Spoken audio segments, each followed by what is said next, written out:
राधे राधे दोस्तों आज की हमारी इस वीडियो में हम आप सभी के लिए नारियल के जन्म की पौराणिक कथा लेकर प्रस्तुत हुए हैं। धरती पर कैसे हुई नारियल के वृक्ष की उत्पत्ति। प्राचीन काल में सत्यव्रत नाम के एक राजा राज्य करते थे। वे प्रतिदिन पूजा पाठ किया करते थे। उनके पास किसी भी चीज की कोई कमी नहीं थी।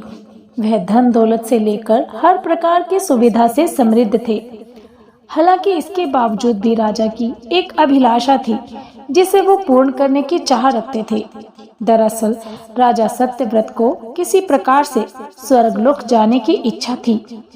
वे अपने जीवन में कम से कम एक बार स्वर्गलोक के सौंदर्य को देखना चाहते थे, लेकिन उन्हें इसका मार्ग नहीं पता था।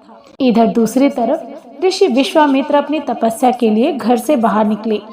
चलते चलते वह अपनी कुटिया से काफी आगे चले गए थे। काफी समय बीत गया लेकिन वह नहीं लौटे। इस कारण उनका परिवार भूख और प्यास से तड़प रहा था। राजा सत्यव्रत को जब ये पता चला तो उन्होंने ऋषि विश्वामित्र के परिवार की पालन पोषण की जिम्मेवारी ले ली। कुछ समय बाद जब मुनिवर लौटे तो वे अपने परिवार को कुशल देखकर काफी प्रसन्न हुए। उन्होंने पूछा कि उनकी अनुपस्थिति में किसने उनकी देखभाल की। इस पर ऋषि के परिवार वालों ने बताया कि राजा ने उनके पालन पोषण की जिम्मेवारी उठाई थी। ये सुनकर ऋषि विश्वामित्र तुरंत राजमहल पहुंचे और राजा से मुलाकात की। वहां पहुंचकर उन्होंने सबसे पहले महाराज को धन्यवाद कहा। इस पर राजा ने ऋषि से अपनी इच्छा पूर्ण होने का आशीर्वाद मांगा। राजा की बात सुनकर ऋषि विश्वामित्र ने कहा, बोलिए महाराज, आपको क्या वरदान चाहिए। तब महाराज ने कहा, हे मुनि, मुझे एक बार स्वर्गलोक के दर्शन करने हैं। कृपा करके मुझे वहां जाने का वरदान दें। राजा की प्रार्थना सुनकर ऋषि विश्वामित्र ने एक ऐसा रास्ता बताया जो स्वर्गलोक की ओर जाता था। ये देखकर राजा सत्यव्रत बहुत खुश हुए। वो तुरंत उस रास्ते पर चल पड़े और स्वर्गलोक पहुंच गए। यहाँ पहुंचते ही इंद्रदेव ने उन्हें नीचे धक्का दे दिया, जिसके कारण वो सीधे धरती पर जा गिरे। राजा सत्यव्रत ने तुरंत सारी घटना ऋषि विश्वामित्र को बताई। राजा की बात सुनकर ऋषि विश्वामित्र गुस्से से आग बबूला हो उठे।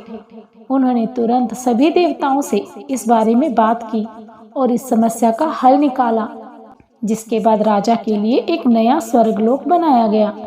नए स्वर्गलोक को पृथ्वी और देवताओं के स्वर्गलोक के बीचों बीच स्थापित किया गया ताकि किसी को परेशानी न हो।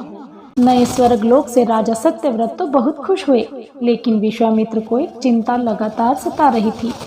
उन्हें डर था कि नया स्वर्गलोक कहीं जोरदार हवा के कारण गिर न पड़े। अगर ऐसा होगा तो राजा सत्यव्रत दोबारा से धरती पर जा गिरेंगे। काफी सोच विचार के बाद ऋषि विश्वामित्र को एक उपाय सूझा।